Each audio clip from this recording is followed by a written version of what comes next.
Bonjour à tous, dans cette nouvelle vidéo, nous allons voir la formation des ions monoatomiques à partir des règles du duet et de l'octet. Reprenons notre petit tableau. Nous avons dit qu'un atome, pour être stable dans la nature, doit respecter la règle du duet ou de l'octet. Pour y parvenir, un atome peut, lors d'une réaction chimique, céder ou prendre des électrons à un autre atome, et dans ce cas-là, il se transforme en ion. S'il cède un ou plusieurs électrons, il aura une charge positive, on le verra après, et s'il gagne ou s'il prend des électrons à un autre atome, il aura un gain de charge négative, donc il sera chargé négativement. Ou il peut mettre en commun ces électrons avec d'autres atomes, ce qui forme alors des molécules. Donc, soit il cède ou il en prend à d'autres atomes et il se transforme en ion, soit il partage les siens avec ceux d'un autre atome, et dans ce cas-là, va se former des molécules par l'intermédiaire de liaisons covalentes chimiques qu'on verra dans un autre chapitre. Donc, on a dit l'atome peut perdre ou céder ou gagner des électrons sur sa couche externe uniquement. Encore une fois, dans la formation des ions, on ne va s'intéresser que à la couche externe électronique. Lorsqu'un atome perd un ou plusieurs électrons, on obtient un ion positif qu'on appelle donc un cation. Pourquoi une charge positive apparaît? On a dit qu'un atome était électriquement neutre et que la charge des protons dans le noyau était opposée à celle du cortège électronique. Donc si le cortège électronique perd un ou plusieurs électrons, on va avoir la charge positive du noyau qui va l'emporter, et donc on aura une petite charge positive qui va apparaître. A l'inverse, un atome qui gagne un ou plusieurs électrons, on va obtenir un ion négatif, un anion, parce que cette fois-ci, le gain d'électrons va faire en sorte que la charge négative du cortège électronique l'emporte face à la charge positive du noyau, et donc on aura un petit signe moins pour un ion négatif, un anion. Donc, on a dit que les électrons, les atomes avaient un certain nombre d'électrons sur leur couche externe, de 1 à 8, et là, ce qui nous intéresse, c'est de 1 à 7. On va mettre de côté la colonne des gaz rares. Donc, les atomes qui sont sur les colonnes 1, 2 et 3, on a dit pour respecter la règle du duet, doivent céder ou perdre des électrons pour avoir une couche externe saturée. Donc, pour avoir une couche, ici le lithium pour avoir une couche en K2, ou le sodium pour avoir une couche externe en L8, doivent perdre respectivement l'électron ici qui est sur la couche L et l'électron qui est sur la couche M pour le sodium. Donc ils doivent perdre un électron. Ceux de cette colonne-là doivent perdre 2 électrons, L2, M2. Et ici, L3, M3, ils doivent en perdre 3. Donc, la charge de l'ion, si on perd un seul électron, il va y avoir une seule petite charge positive qui apparaît. Si on perd 2 électrons, il va y avoir 2 charges positives sur l'ion. Et si on perd 3 électrons, il va y avoir 3 charges positives sur l'ion. Donc, on va former des ions X+, X2+, et X3+, en fonction du nombre de charges positives du noyau qui l'emporte. Nous aurons donc des cations. A l'inverse, si on gagne des électrons, on a un gain d'électrons. Ceux de la colonne 15 doivent gagner 3 électrons pour saturer leur couche externe à 8 électrons pour respecter la règle de l'octet. Ceux de la colonne 16 doivent gagner 2 électrons et ceux de la colonne 17 doivent gagner 1 électron, toujours pareil, pour saturer leur couche électronique externe.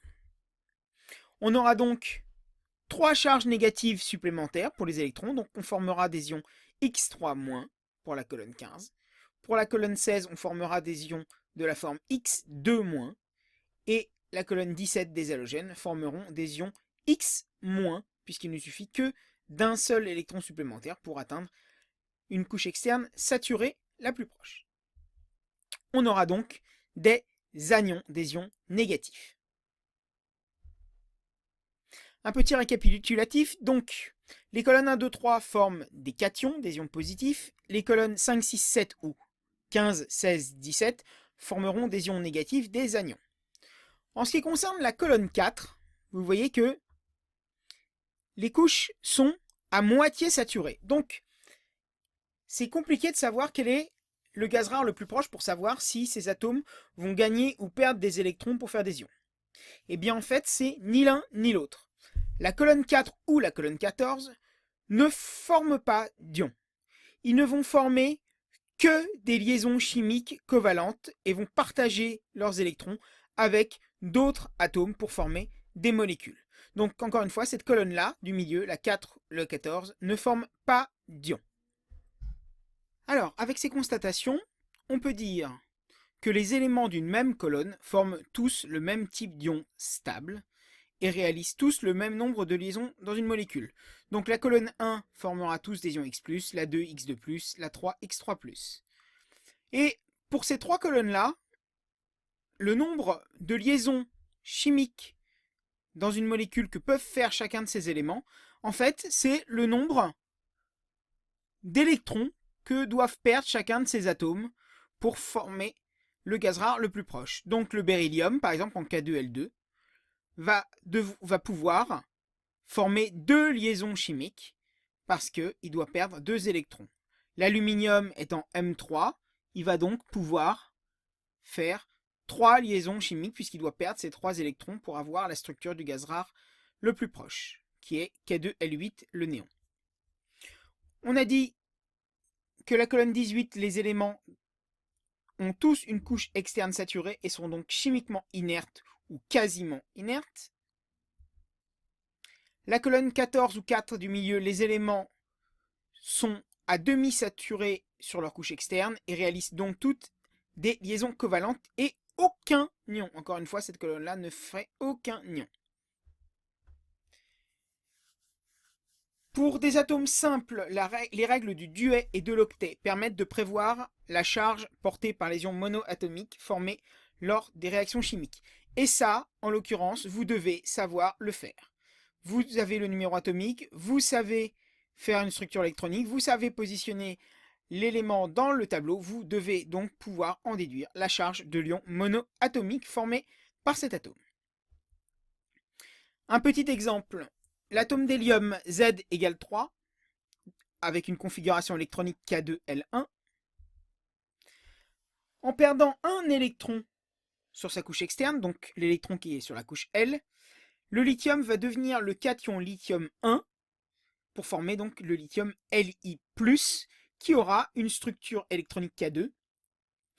On va dire qu'il aura la structure isoélectronique de l'hélium. Isoélectrique veut dire la même structure électronique que l'hélium, puisque l'hélium a une structure en K2Z égale 2. Le sel de table. Le sel de table, c'est juste un cristal ionique qui est constitué d'ions sodium et d'ions chlorure, Na+, et Cl-. Et là, on va voir que le sodium avec Z égale 11, donc en M1 sur sa couche externe, va donc former un ion Na+, en perdant l'électron qu'il a sur la couche M, pour former K2L8, structure isoélectronique du néon. Et le chlore, Z égale 17, va lui devoir gagner un électron sur la couche M pour former Cl-, donc K2L8M8. Et bien qu'est-ce qu'on remarque? C'est que l'atome de chlore a été prendre un électron à l'atome de sodium pour le mettre sur sa couche M. Donc l'atome de sodium l'a perdu et l'atome de chlore l'a gagné. Voilà ce qu'on peut dire. Sur le nombre de liaisons chimiques que peuvent faire aussi les colonnes 5, 6 et 7. Le nombre de liaisons chimiques, eh bien, c'est en fait le nombre d'électrons que doivent gagner ces atomes pour saturer leur couche externe. L'oxygène étant L6, il doit aller en L8, donc gagner 2 électrons. Donc l'oxygène va pouvoir faire 2 liaisons chimiques. Le fluor va pouvoir en faire qu'une puisqu'il est en L7. L'azote est en K2L5, donc L5. Il va devoir, pour aller en L8, gagner 3 électrons, donc former 3, il pourra former 3 liaisons chimiques. Merci à tous!